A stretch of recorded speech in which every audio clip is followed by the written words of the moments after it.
اسی لمحے ٹائیگر کی کونی سانپ کے پھن کی طرح مارٹن کے پیٹ کی طرف لپکی اور وہ 2 فٹ اچھل کر عقب میں آنے والے اپنے ساتھیوں سے جا ٹکرایا اور وہ تینوں ہی ایک دوسرے سے الجھ کر قالین پر ڈیر ہو گئے۔ بوکھلاہٹ میں ریوالور بھی ان کے ہاتھ سے نکل چکے تھے۔ مارٹن دونوں ہاتھ پیٹ پر رکھے تکلیف کی شدت سے اپنے ہونٹ کاٹ رہا تھا، جبکہ اس کے دونوں ساتھی کپڑے جاڑتے ہوئے اپنے ریوالور کی تلاش میں قالین پر نظریں دوڑا رہے تھے۔ ٹائیگر نے انہیں زیادہ مہلت دینا مناسب نہ سمجھا اور مائک کے چہرے پر ایک ہلکا سا تھپڑ رسید کر دیا، لیکن اس تھپڑ نے اسے کچھ دیر کے لیے ہوش کی دنیا سے دور کر دیا اور وہ لہراتے ہوئے اوشان کے قدموں میں ڈیر ہو گیا۔ تم کافی دیر لگا رہے ہو برخوردار، اوشان نے میگزین سے نظریں ہٹاتے ہوئے کہا۔ اس جھگڑے کو جلدی سے نمٹا کر دفن ہو جاؤ۔ بہت اچھا لٹل فادر، یہ کہہ کر ٹائیگر ٹام کی طرف لپکا جو دروازے سے نکلنے کی کوشش کر رہا تھا۔ ٹائیگر نے اس کی کمر میں ہاتھ ڈال دیا اور اسے اٹھاتے ہوئے صوفے کی طرف بڑھا۔ وہ ٹائیگر کے ہاتھوں کی گرفت میں کسی بچے کی طرح مچل رہا تھا، لیکن وہ اس گرفت سے خود کو آزاد کرانے میں کسی طرح بھی کامیاب نہیں ہو رہا تھا۔ ٹائیگر نے اسے بڑے آرام سے صوفے پر بٹھا دیا اور اوشان کی طرف پلٹتے ہوئے بولا، کیا خیال ہے لٹل فادر، پہلے اس کے ہاتھ توڑ دوں یا اس کی دونوں آنکھیں نکالوں؟ نہیں، پلیز میرے ساتھ ایسا سلوک نہ کرو، ٹام التجائیہ انداز میں ہاتھ پھیلاتے ہوئے بولا۔ اس کے چہرے کا رنگ فک ہو چکا تھا، ایسا لگتا تھا جیسے کسی نے اس کے جسم کا سارا خون نچوڑ لیا ہو۔ وہ بنیادی طور پر آفس ورک کا عادی تھا اور زندگی میں کبھی ایسی صورتحال سے دوچار نہیں ہوا تھا۔ وہ تو اسے ایک عام سا ادھیڑ عمر صحافی سمجھ کر مارٹن کے ساتھ آ گیا تھا۔ ان کا خیال تھا کہ وہ ریوالور کی جھلک دیکھتے ہی پگھل جائے گا، لیکن یہاں تو معاملہ ہی بالکل الٹ تھا۔ ایک تو یہ صحافی بالکل نوجوان تھا اور دوسرے ان کے ہاتھوں میں دبے ریوالور سے خوفزدہ نہیں ہوا تھا۔ اس نے جس طرح پلک جھپکتے میں مارٹن اور مائک کو بے بس کیا تھا، وہ کسی عام آدمی کے بس کا کام نہیں تھا۔ کاش وہ یہاں نہ آیا ہوتا، اس نے سوچا۔ اب نہ جانے یہ صحافی اس کا کیا حشر کرے گا۔ یہ اپنی حرکات و سکنات سے تو بالکل پیشہ ور قاتل لگتا ہے، پھر یہ زرد رو بوڑھا، یہ تو جیسے اس کمرے میں موجود ہی نہیں۔ وہ سوچے جا رہا تھا اور اس کی نیلی آنکھیں ٹائیگر پر جمی ہوئی تھی، جو اس کے سامنے دونوں ہاتھ سینے پر باندھے کھڑا تھا۔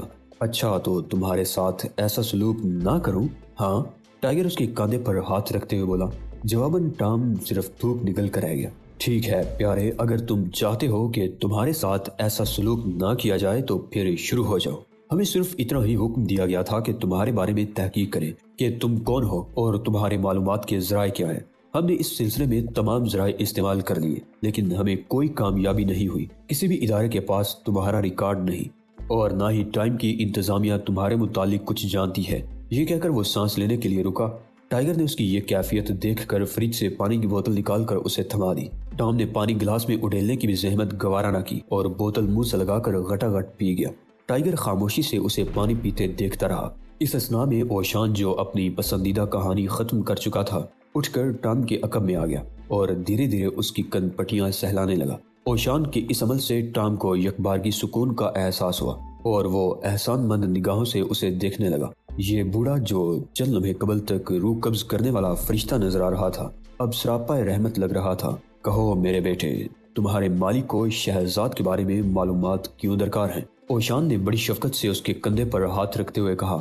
دراصل ہمارے باس کو بستائی کے حالات سے کافی دلچسپی ہے۔ ان کے اجداد نے وہاں سے کافی دولت کمائی تھی۔ وہ کس طرح؟ ٹائیگر نے بھی نرم لہجہ اختیار کرتے ہوئے پوچھا۔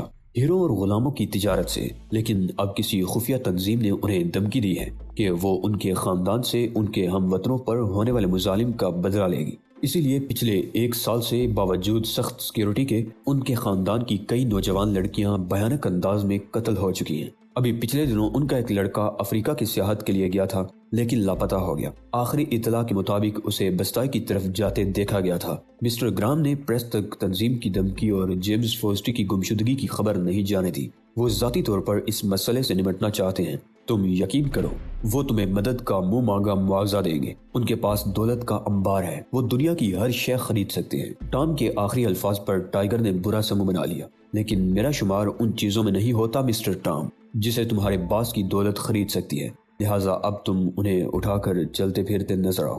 اس نے مارٹن اور مائک کے بے ہوش جسموں کی طرف اشارہ کرتے ہوئے تلخ لہجے میں کہا۔ لیکن آپ ذرا سوچ تو لیں، وہ آپ کو مالا مال۔ ٹام ہکلاتے ہوئے بولا۔ چلو، ٹائیگر غرایا، اگر میں نے ضرورت سمجھی تو خود تمہارے باس سے مل لوں گا۔ گراہم فوسٹی کا آفس شہر کے مرکزی علاقے میں واقع تھا۔ یہ 60 منزلہ عمارت تھی جو فوسٹی پلازا کہلاتی تھی۔ ٹائیگر کو امید تھی کہ گراہم فوسٹی کے لیے حفاظتی انتظامات کافی سخت ہوں گے اور اس تک پہنچنے کے لیے اسے کافی مشکلات کا سامنا کرنا پڑے گا، اور ہوا بھی یہی۔ جو ہی وہ عمارت میں داخل ہوا، اسے استقبالیہ کلرک کی بجائے سیکیورٹی کے عملے کا سامنا کرنا پڑا۔ لفٹ کے دروازے اور زینے غز ہر جگہ پر مسلح محافظ تعینات تھے۔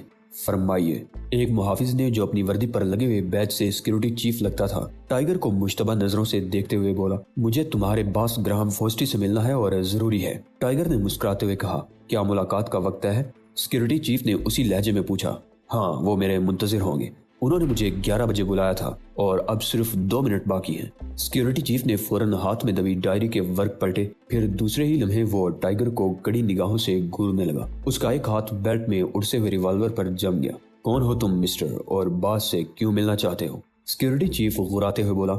آج صبح سے 3 بجے تک ان کی کسی سے ملاقات طے نہیں۔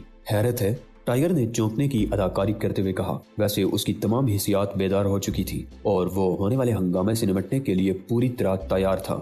ویسے وہ نہیں چاہتا تھا کہ یہاں کسی قسم کا کوئی ہنگامہ ہو۔ تم میرے ساتھ آفس میں چلو، سیکیورٹی چیف نے اس کے کندھے پر ہاتھ رکھتے ہوئے سخت لہجے میں کہا، اور ٹائیگر کوئی مزاحمت کے بغیر اس کے ساتھ چل پڑا۔ غالباً سیکیورٹی چیف بھی اس معاملے کو اپنے طور پر ہی نمٹانا چاہتا تھا۔ پھر جو ہی وہ سیکیورٹی آفس کے دروازے پر پہنچا، ٹائیگر نے اس سے سرگوشی میں ٹوائلٹ کے بارے میں دریافت کیا۔ ٹائیگر کی بات پر سیکیورٹی چیف چند لمحے تک تذبذب کا شکار رہا، پھر کچھ سوچ کر سر ہلا دیا اور اسے لے کر ایک سمت چل دیا۔ ایک کونے میں مردانہ ٹوائلٹ کا بورڈ آویزاں تھا۔ سیکیورٹی چیف نے دروازے کے پاس رک کر ٹائیگر کو اندر جانے کا اشارہ کیا۔ ٹائیگر بڑی عجلت میں ٹوائلٹ میں جا گھسا۔ سیکیورٹی چیف اس کی تیزی دیکھ کر مسکرائے بغیر نہ رہ سکا، لیکن وہ نہیں جانتا تھا کہ اس نے کتنے خطرناک آدمی کو خود سے دور کر دیا ہے۔ ٹائیگر نے اندر گھس کر دروازہ لاک کیا اور ٹوائلٹ کا جائزہ لینے لگا۔ اسے امید تھی کہ ٹوائلٹ میں کوئی نہ کوئی روشن دان ضرور ہوگا۔ چنانچہ جب اس کی نگاہ واش بیسن کے اوپر بنے روشن دان پر پڑی تو وہ مسکرائے بغیر نہ رہ سکا اور فوراً واش بیسن پر چڑھ کر روشن دان کے دوسری طرف دیکھنے لگا۔ دوسری سمت ایک طویل نیم تاریک راہداری دور تک چلی گئی تھی۔ ٹائیگر نے روشن دان کا جائزہ لیا اور پھر ہاتھ کی انگلیاں ٹیڑھی کر کے فریم کے چاروں طرف ہلکی ہلکی ضربیں لگانے لگا۔ دوسرے ہی لمحے روشن دان کا پورا فریم اکھڑ کر ٹائیگر کے ہاتھ میں تھا۔ اس نے فریم بیسن پر رکھا اور ہاتھ دیوار پر جما کر دونوں ٹانگیں روشن دان میں پھنسا دی۔ اگلے لمحے وہ تاریک راہداری میں تھا۔ باہر اب سیکیورٹی چیف دروازہ بجانے لگا تھا۔ ٹائیگر نے زیادہ دیر وہاں رکنا مناسب نہ سمجھا اور تیزی سے راہداری میں دوڑنے لگا۔ اس کے پیروں میں کریپ سول جوتے تھے، جس کی وجہ سے اس کے دوڑنے سے آواز پیدا نہیں ہو رہی تھی۔ وہ دوڑتا رہا۔ اسے ہنگامی زینے کی تلاش تھی۔ آخر کار اسے راہداری کے اختتام پر ہنگامی زینہ نظر آ ہی گیا۔ وہ تیزی سے زینے طے کرنے لگا۔ زینے طے کرتے وقت اس کی رفتار اتنی تیز تھی کہ شاید کیمرے کی آنکھ بھی اسے فوکس میں قید نہ کر سکتی تھی۔ راہداری اب سیکیورٹی والوں کے وزنی جوتوں کی دمک سے گونج رہی تھی، لیکن ٹائیگر ان کی پہنچ سے کسی حد تک دور ہو چکا تھا۔ ٹائیگر اب عمارت کی آخری منزل پر پہنچ چکا تھا۔ اسی فلور پر گراہم فوسٹی کا آفس تھا۔ ٹائیگر ایک لمحے کے لیے وہاں ٹھٹکا۔ اس کی حساس سماعت سے ٹائپ رائٹر کی آواز ٹکرا رہی تھی۔ اس نے آواز کی سمت کا اندازہ لگایا اور ٹہلتے ہوئے اس سمت بڑھ گیا۔ اس کے چہرے سے ذرا بھی تھکان کا اندازہ نہیں ہو رہا تھا۔ اسے دیکھ کر کوئی بھی شخص یہ نہیں کہہ سکتا تھا کہ اس نے 60 منزلیں دوڑتے ہوئے طے کی ہیں۔ راہداری ایک جگہ جا کر مڑ گئی تھی۔ جو ہی ٹائیگر راہداری سے مڑا اور اس کی نظر استقبالیہ کاؤنٹر پر بیٹھی ایک خاتون پر پڑی جو ٹائپ رائٹر پر جھکی ہوئی تھی، ٹائیگر نے بغور اس کا جائزہ لیا۔ اس کی عمر کسی طرح سے بھی 40 سے کم نہیں تھی۔ ٹائیگر گر بپا چلتے ہوئے اس کے سامنے کاؤنٹر پر کوہنیاں ٹیک کر کھڑا ہو گیا۔ خاتون اپنے کام میں اتنی منہمک تھی کہ اسے ٹائیگر کی موجودگی کا احساس ہی نہ ہو سکا۔ ہائے ہنی، ٹائیگر نے اپنے ہونٹوں پر انتہائی دل آویز مسکراہٹ سجاتے ہوئے اسے متوجہ کیا۔ اوہ، کون ہو تم؟ خاتون نے چونکتے ہوئے سر اٹھا کر اس کی طرف دیکھا اور دیکھتی رہ گئی۔ اس نے اپنی زندگی میں اتنا شاندار وجیہہ نوجوان نہیں دیکھا تھا۔ ٹائیگر بھی اپنی آنکھوں میں دنیا جہاں کا پیار سمیٹے اس کی آنکھوں میں جھانک رہا تھا۔ کیا حال ہے ہنی؟ وہ خمار آلود لہجے میں بولا۔ میں؟ وہ ہکلائی اور اضطراری طور پر اپنی انگلیوں کے گرد رومال لپیٹنے لگی۔ ہاں پیاری، تم؟ ٹائیگر نے اس کی جانب جھکتے ہوئے کہا۔ میں ٹھیک ہوں، بالکل ٹھیک۔ اس نے ٹائیگر کی آنکھوں کی تپش سے گھبراتے ہوئے سر جھکا لیا اور گہرے گہرے سانس لینے لگی۔ اسے یوں لگ رہا تھا جیسے اس نوجوان نے اسے اچانک کی بے آب و گیا صحرا سے نخلستان میں کھینچ لیا ہو۔ اس کی شخصیت کے سحر نے اس کی رگوں میں سرور کی لہریں سی دوڑا دی تھی۔ وہ خود کو ایک عرصے سے خزاں رسیدہ پیڑ کی مانند سمجھ رہی تھی، اب اچانک ہی برگو بار سے لدا ہوا محسوس کرنے لگی تھی۔ کاش وقت تھم جائے اور یہ نوجوان اسی طرح اس کے سامنے کھڑا رہے۔ اس کے دل سے دعا نکلی اور وہ ملتجی نگاہوں سے ٹائیگر کو تکنے لگی۔ میں تمہارے باس سے ملنا چاہتا ہوں ہنی، ان کے پاس کوئی موجود تو نہیں؟ ٹائیگر نے اس کا ہاتھ سہلاتے ہوئے کہا۔ ہاں، ان کے پاس صرف اس وقت سیکیورٹی چیف ہیں، غالباً نیچے کوئی پاگل گھسایا ہے۔ تم بیٹھو نا، وہ ٹائیگر کا ہاتھ دباتے ہوئے بولی۔ نہیں ہنی، پہلے میں ذرا تمہارے باس سے مل لوں، پھر آؤ گے نا؟ وہ سسکاری بھر کر بولی اور حسرت سے ٹائیگر کو جاتے ہوئے دیکھنے لگی۔ ٹائیگر جو ہی کمرے میں داخل ہوا، اس کا سامنا سیکیورٹی چیف سے ہوا، جس کا رخ دروازے کی طرف ہی تھا۔ جو ہی اس کی نگاہ ٹائیگر پر پڑی، اس کا چہرہ سرخ ہو گیا۔ وہ ایک لمحے کے لیے ٹھٹکا اور دوسرے ہی لمحے اس نے ہولسٹر سے ریوالور نکال لیا۔ اپنے دونوں ہاتھ اٹھا کر دیوار کی طرف منہ کر لو، اس نے ریوالور لہراتے ہوئے کہا۔ لیکن ٹائیگر نے اپنی جگہ سے کوئی جنبش نہ کی۔ ٹائیگر کو اپنی جگہ جمع دیکھ کر وہ غراتے ہوئے اس کی طرف بڑھا اور انتہائی تیزی سے ٹائیگر کی کھوپڑی بجانے کے لیے ریوالور گھمایا۔ لیکن اس سے قبل کہ ریوالور کے دستے کا سفر ختم ہوتا، ٹائیگر نے پھرتی سے اس کا ریوالور بدست ہاتھ کو کلائی سے پکڑ لیا۔ سیکیورٹی چیف نے اپنا ہاتھ جھٹکے سے چھڑانا چاہا، لیکن اسے کامیابی نہ ہوئی۔ اسے ایسا محسوس ہوا جیسے اس کی کلائی کسی آہنی شکنجے میں کس دی گئی ہو۔ یہ محسوس کر کے کہ وہ اپنی کلائی ٹائیگر کی گرفت سے آزاد نہیں کرا سکتا، اس نے اپنی انگلی کا دباؤ لبلبی پر بڑھانے کی کوشش کی، لیکن اسے دیکھ کر حیرت کا شدید جھٹکا سا لگا کہ اس کی انگلی نے اس کے ذہن کا حکم ماننے سے انکار کر دیا۔ اس کا ہاتھ کلائی تک تقریباً بے جان ہو چکا تھا۔ سیکیورٹی چیف کا چہرہ متغیر ہو رہا تھا۔ پہلی بار اس کی آنکھوں سے خوف جھلکنے لگا، جبکہ ٹائیگر کے ہونٹوں پر دھیمی دھیمی شرارتی مسکراہٹ ناچ رہی تھی۔ اس نے دوسرا ہاتھ بڑھا کر سیکیورٹی چیف کے ہاتھ سے ریوالور لے کر دور کونے میں پھینک دیا۔ سیکیورٹی چیف کچھ زیادہ ہی سٹ پٹایا ہوا تھا۔ یہی وجہ تھی کہ وہ ایک ہاتھ آزاد ہونے کے باوجود بھی کوئی مزاحمت نہیں کر رہا تھا، حالانکہ وہ کچھ دیر قبل تک ٹائیگر کو ایک معمولی بے روزگار نوجوان سمجھ رہا تھا، جو شاید روزگار کے چکر میں مسٹر گراہم کو پریشان کرنے چلایا ہو۔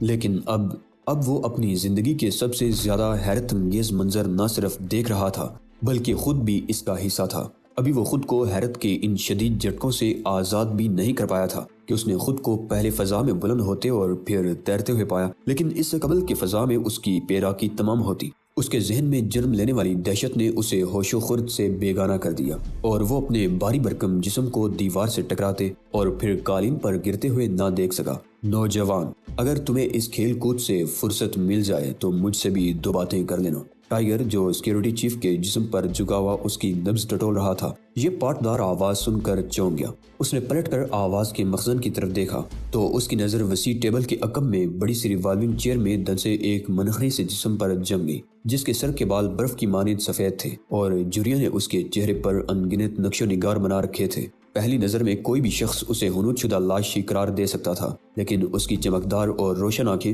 اس کے زندہ ہونے کا ثبوت دے رہی تھی۔ ٹائیگر نے حیرت سے اس کی طرف دیکھا، کیونکہ اس نے جو پاٹدار آواز سنی تھی وہ اس مننی سے بوڑھے شخص کی شخصیت سے میل نہیں کھاتی تھی۔ آرام سے بیٹھو نوجوان، مجھے بتاؤ تم کیا چاہتے ہو؟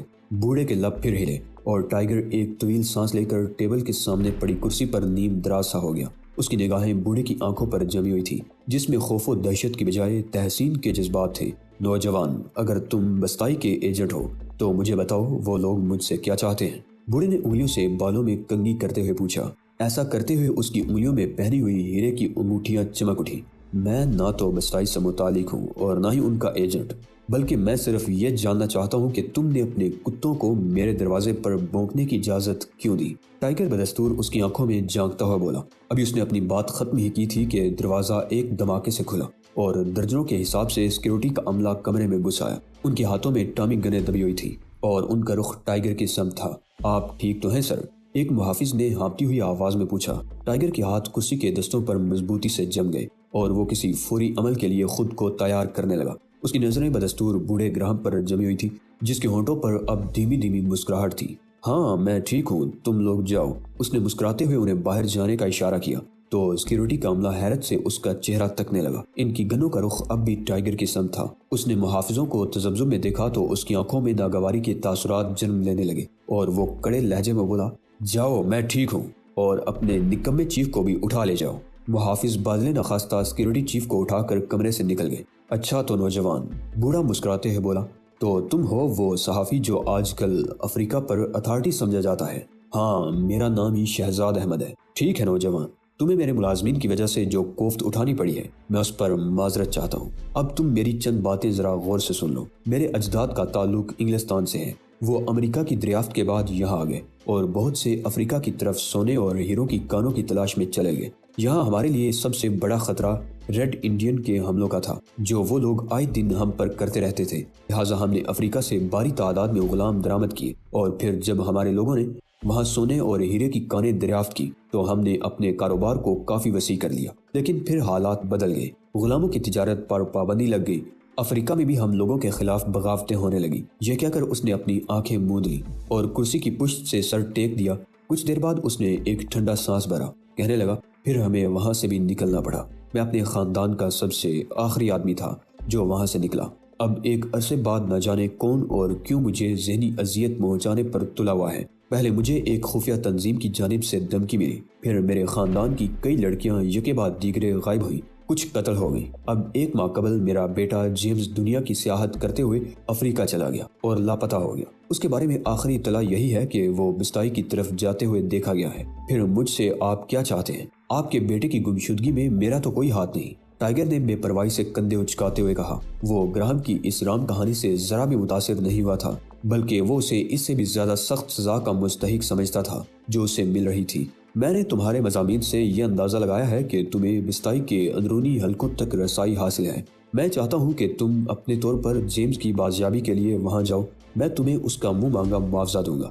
گراہم فوسٹی نے ملتجی لہجے میں کہا، میں باڑے کا ٹٹو نہیں مسٹر گراہم، اب آئندہ تم اپنے پلوں کو باندھ کر رکھنا، ورنہ میں دوبارہ بھی یہاں پہنچ سکتا ہوں۔ ٹائیگر نے کھڑے ہوتے ہوئے کہا اور دروازے کی طرف بڑھ گیا۔ پلیز مسٹر شہزاد، میری بات پر غور کرو، میری مدد کرو۔ دروازے سے نکلتے ہوئے ٹائیگر کو گراہم کی رندی ہوئی آواز سنائی دی، لیکن اس نے پلٹ کر بھی دیکھنا گوارا نہ کیا اور تیزی سے آگے بڑھ گیا۔ استقبالیہ پر بیٹھی خاتون کا چہرہ اسے دیکھتے ہی کھل اٹھا۔ وہ اپنی سیٹ سے کھڑی ہو گئی، لیکن ٹائیگر نے دور سے ہی اس کی طرف ہوائی بوسہ اچھال دیا اور ہاتھ ہلاتے ہوئے لفٹ کی طرف بڑھ گیا۔ ٹائیگر کی اس بے اعتنائی پر اس کا دل ٹوٹ کر رہ گیا۔ احساس توہین کی شدت سے اس کا جسم لرزنے لگا۔ وہ دم سے اپنی کرسی پر گر گئی۔ نہیں، میں وہاں نہیں جاؤں گا، ٹائیگر نے نفی میں سر ہلاتے ہوئے کہا۔ یہ مکافات عمل ہے جو ان کے خلاف ہو رہا ہے۔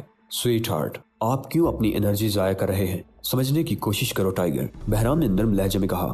اگر کوئی گدھا تمہیں لات مار دے تو کیا جواباً تم اسے لات مارو گے؟ یہ یقیناً مارے گا شہنشاہ، کیونکہ یہ بھی گدھا ہی ہے۔ اوشان نے لقمہ دیا۔ دیکھو ٹائیگر، ظلم ظلم ہی ہوتا ہے، وہ خواہ کوئی بھی کرے، اور ہمیں اسی ظلم کے خلاف جدوجہد کرنا ہے۔ مجھے اس سے بحث نہیں کہ ماضی میں لپکوٹ خاندان نے بستائی میں کیا کیا، لیکن اب وہاں وہ جو کچھ کر رہے ہیں وہ انسانیت سوز ہے۔ انہوں نے چند سفید فام لڑکیوں کو اغوا کر کے کبا خانے کی زینت بنا دیا ہے، جہاں صرف ان کے اعلیٰ فوجی افسر اور منظور نظر ہی جا سکتے ہیں۔ آپ کو یہ اطلاع کس سے ملی؟ جیمز فوسٹی لپکوٹ کے ایک خط سے، جو اس نے اس کبا خانے میں جانے سے قبل ہوٹل کے ویٹر کو دیا، اور بعد میں جیمز قتل ہو گیا اور وہ ویٹر خط اور اس کے قتل کی خبر لے کر لاگوس بھاگ گیا اور امریکی سفارت خانے میں پناہ لے لی۔